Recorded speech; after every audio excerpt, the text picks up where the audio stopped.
Well, welcome to Easter Sunday in Alaska. Taking a drive with the dogs. Let's see. Oh, my babies, good dogs. We're going down Eagle River Road right now. Just out of Eagle River. Let me get the camera to focus. There you go. And you'll see our beautiful mountains. If I can get this to focus. Come on now. There you go. It gives a little bit more scale.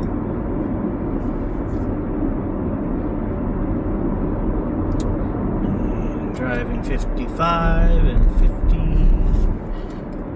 It's the road, not a highway. And I've got someone tailgating me, of course. Hey, I'd move over if there were a lane to do so.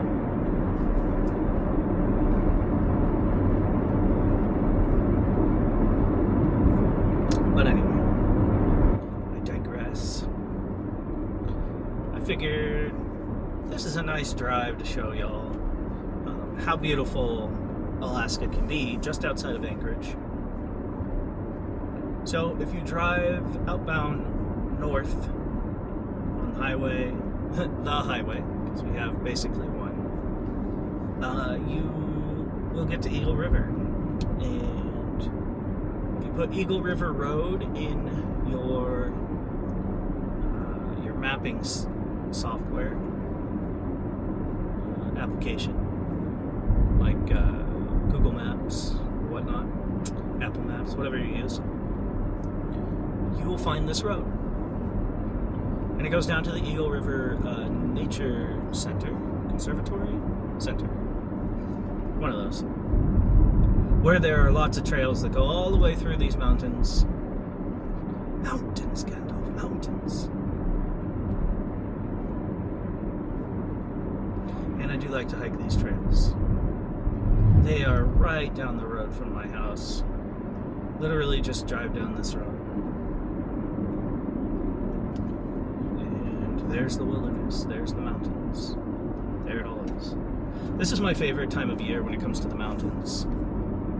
There's a real depth and character that stands out, that makes you second guess on clear, sunny summer days when there's little to no snow at all. It makes you second guess, hey, when it warms up, do I really want to climb that mountain right there? Is it going to be safe? Do I have the gear? Do I have the health, the ability, the skill set? Is it safe for me to go that high up? How will I get that high up? Where are the trails?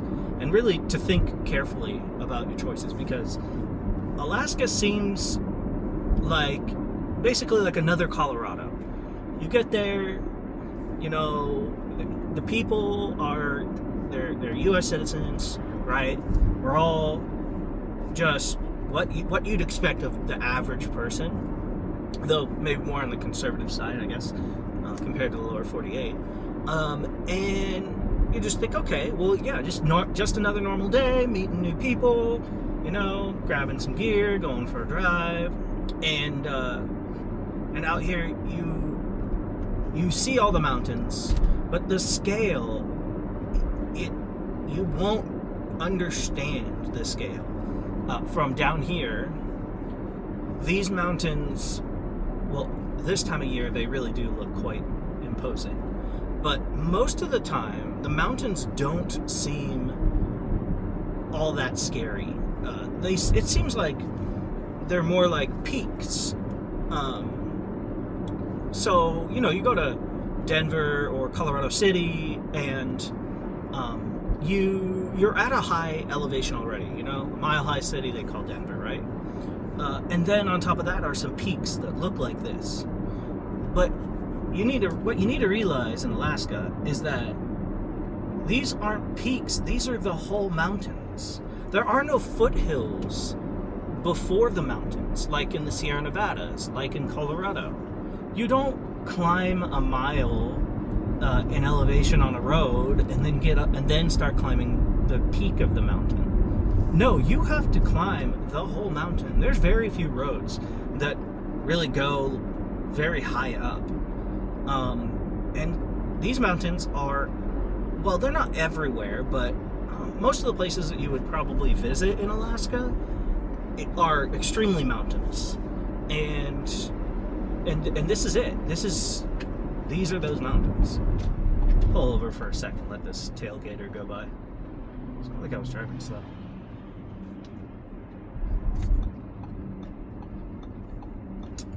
It's the Eagle River. I don't know if you saw it in the view that I have on the camera.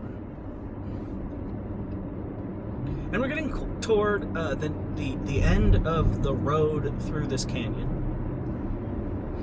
I'll tell you, right down here is where I would prefer to live. It's just, it feels so wild. Yet you have this road, you know? This nice, paved, clear, clean road. It just comes way down into the valley. And then it continues on as a dirt road, and that's something that I want to check out right now. Previously, I had a coupe car, and now I have an SUV. And the road down here is very, very deep with potholes, and it's not safe to drive unless you have an SUV or a truck, or, well, I mean, like a four-wheeler would do it too, but you just don't want to do it with a car. Trying to keep the camera in focus here. We're getting pretty close to the end, I would say. Prudhoe Bay Avenue. Prudhoe Bay is, well, it's a bay up here. A well-known bay. Good fishing. Beautiful views. Like this, but with water. Oops. There we go.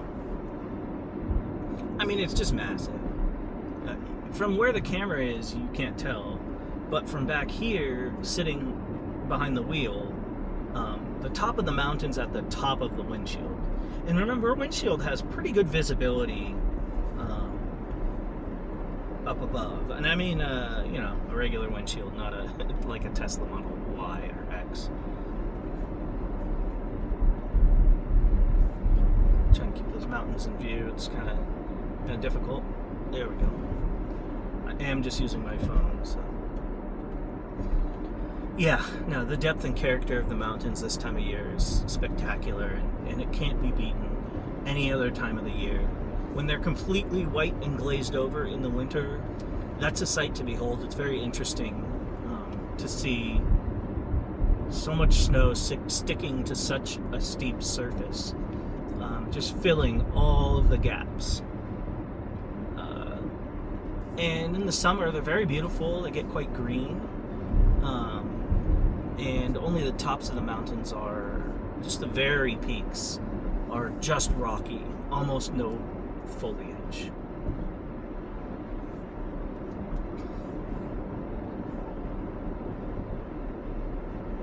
This drive, I just realized, you really miss all of that. And that's what you really want to see when you're coming down here. There it is. Look at that.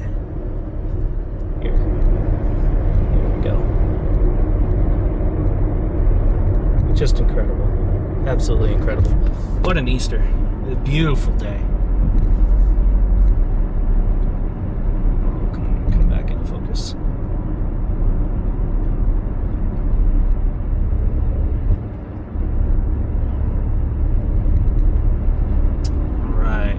Made it to the Eagle River Nature Center and Iditarod Trailhead.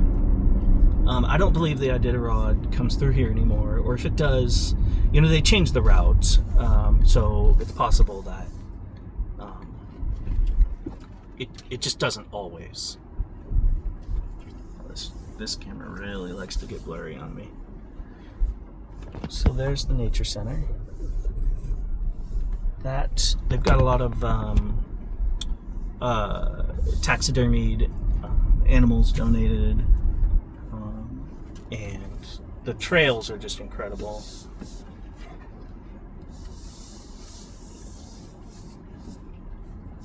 We're going to go ahead and switch the car into off-road mode just for safety. Oh, and I'll raise it up as far as it will go.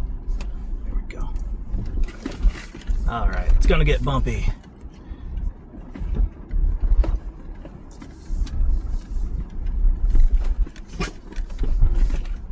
Be quiet. It's just people. No. Headphone users, my dogs might start barking. There are some trails right here. Yeah. So this is a private road. That's not to say that you can't drive on it, as there's multiple properties down here. And honestly, I would love it if it were gated and oh wow, building a new house over here. Look at this. What a place to have a house. I would love it if it were gated and paved. If maybe the neighborhood itself paid for it to be paved. That'd be pretty cool. Oof. I know you're just watching a fuzzy video right now, and I apologize for that. It is difficult to keep things in perspective. Yeah. It's pretty.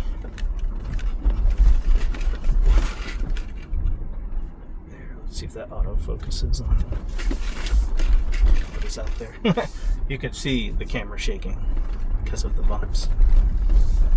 Back and forth. Really, I'm kind of searching to see if there's any property for sale down here. I think a small cabin down in these woods would be really great.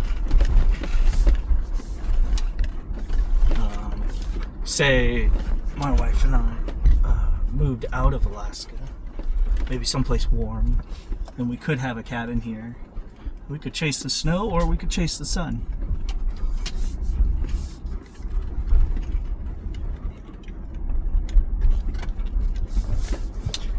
Yeah, that might be nice. Dash out of the way. There we go. Come on now. Focus on the mountains. And I am just driving like 5 miles per hour. The road is just so bumpy.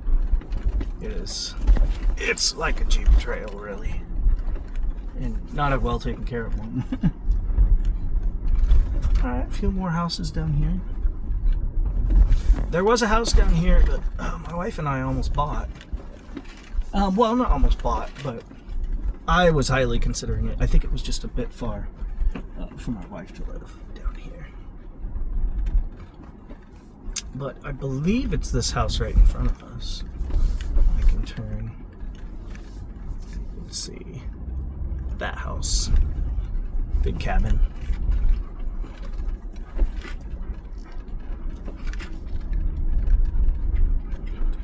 Anyway, I've never been this far on this road. I had to turn back because of my previous vehicle. But today we're going to go to the end of it. I don't know how far that's going to be. Could go really far for all I know. Whew. That's a lot of bumps.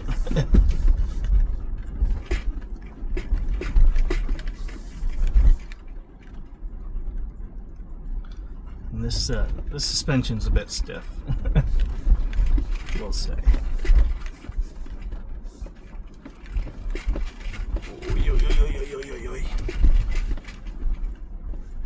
Tip the camera so that it doesn't get all fuzzy on you.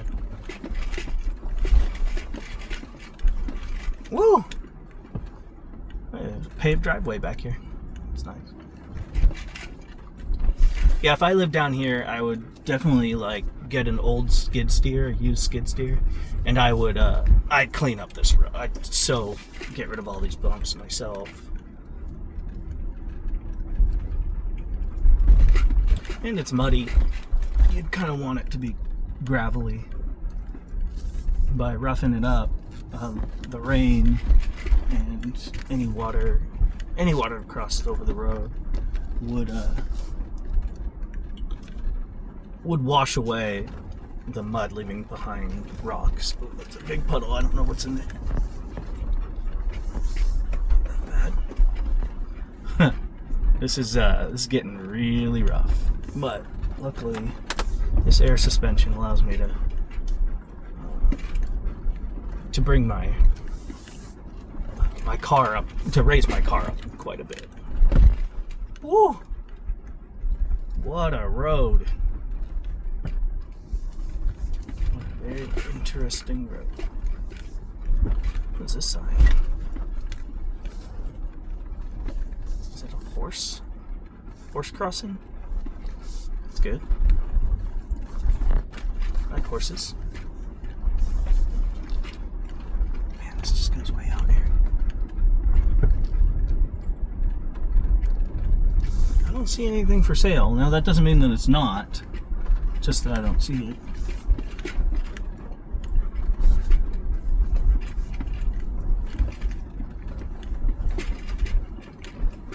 Yep, horse crossing. Got some horse pens on the left.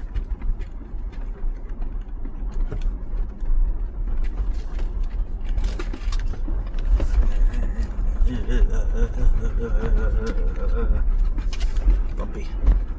Very, very bumpy.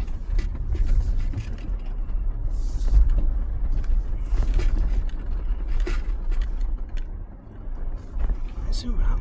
I can zoom out. Hold on one sec. Zoom out for you guys. Oh, look at that. It's a little better. Except not. Not now.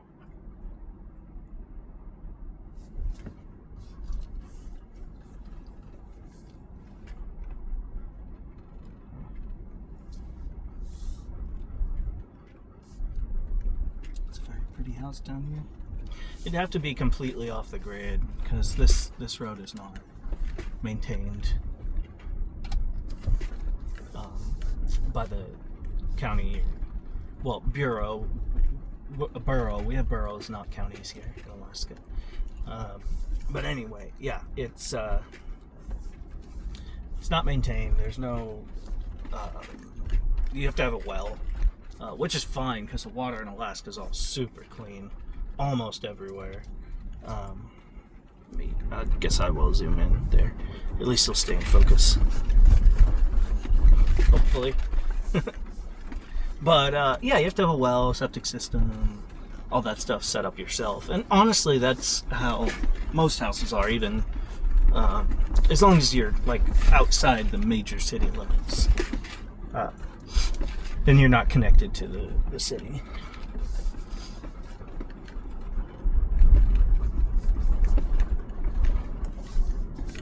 So there's that upfront cost, but on the back end, for years, it's not like you're not paying for water. You know, if you have a bunch of solar panels or whatever else to generate your own power, if you have a creek and you set up a couple of semi-truck alternators and you waterproof them and put them on a water wheel, you can actually produce quite a bit of energy to support your home when it's not sunny. Go around these ditches. There we go.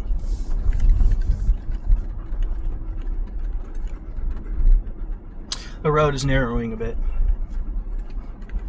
Very pretty, but definitely out here. Are you huffing back there? Here, you guys want the windows down? There you go. Huffing and puffing, of course.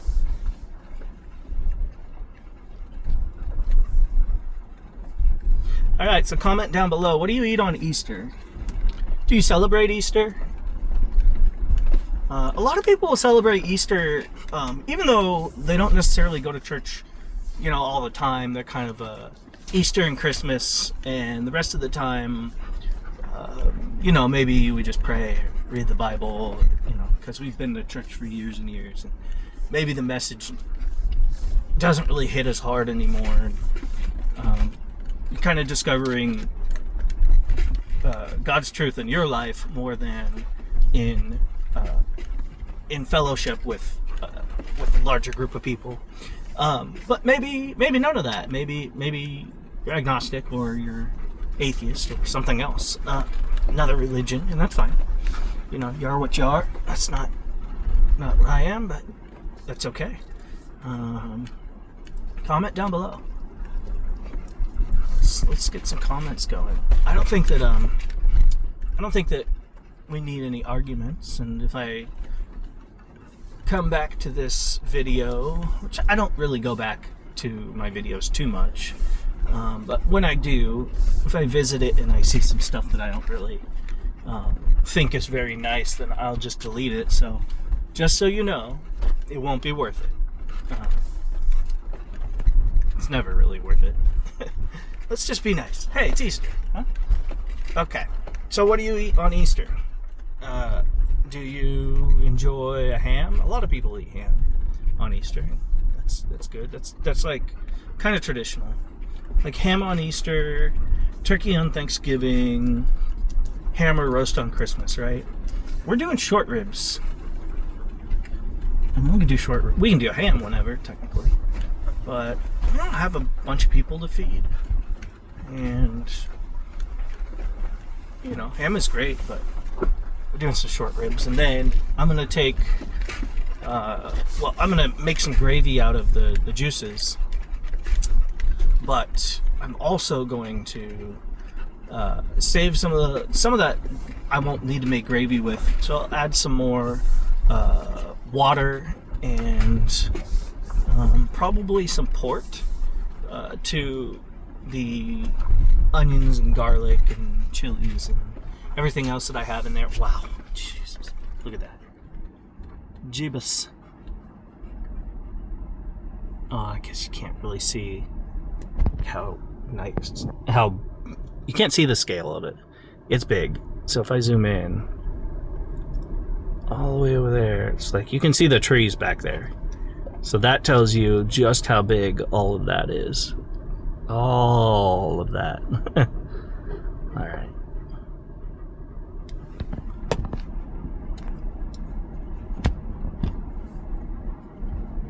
Get this to focus. Come on now. Hey, there we go. Doesn't want to focus at all. Come on. Maybe if I clean this off.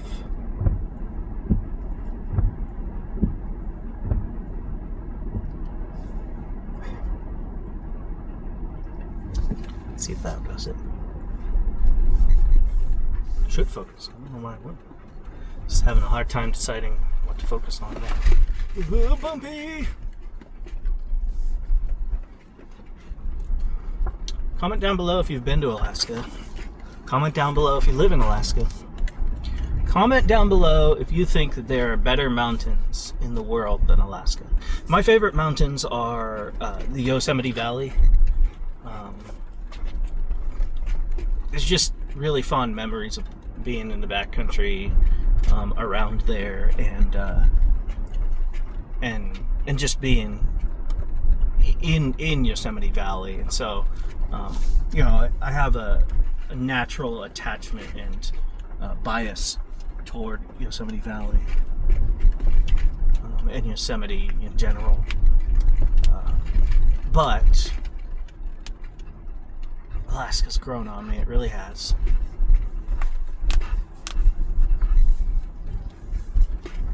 Oh, this road really goes back here. It's kind of smoothing out a little bit. Okay, I see some electric meters. Actually, I guess you do have electricity out here because there's wires right here. I wonder, maybe people just use this for hunting land. No, it looks like someone lives up ahead.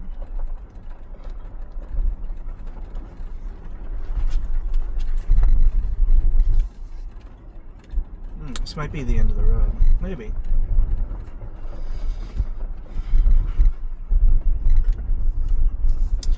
Yeah, you know, you're in Alaska when there's a bear crossing sign outside of someone's house. Outside of a lot of the houses.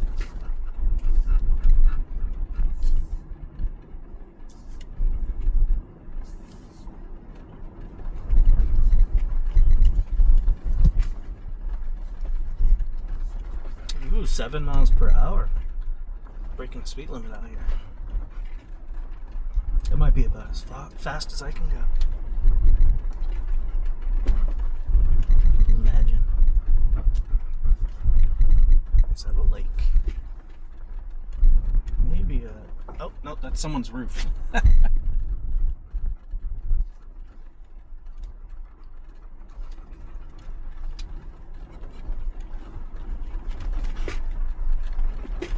Wow, that is a beautiful cabin. There's a big cabin out here with some of the walls on what looks like an addition are just completely cobblestone, and they're like 3 stories high. I think this is, I don't know, yeah, this is the end of the road. The rest of this is property. But anyway, thanks for joining me. It's been a pleasure to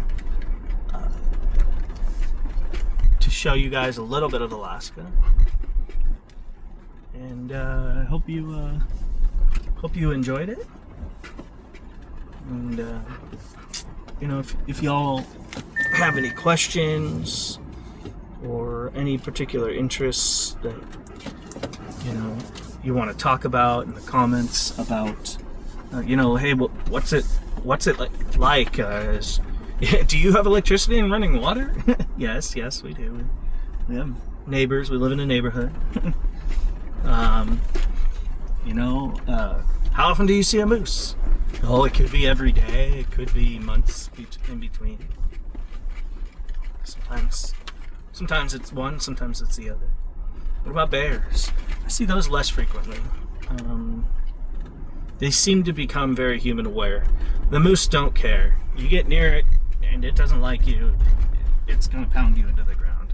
Don't go near moose. They kill more people than bears. That being said, don't go near bears. Unless you're literally hunting for bears, don't go near them. And even then, don't go too close to them. Yeah, got any questions? Leave them down below.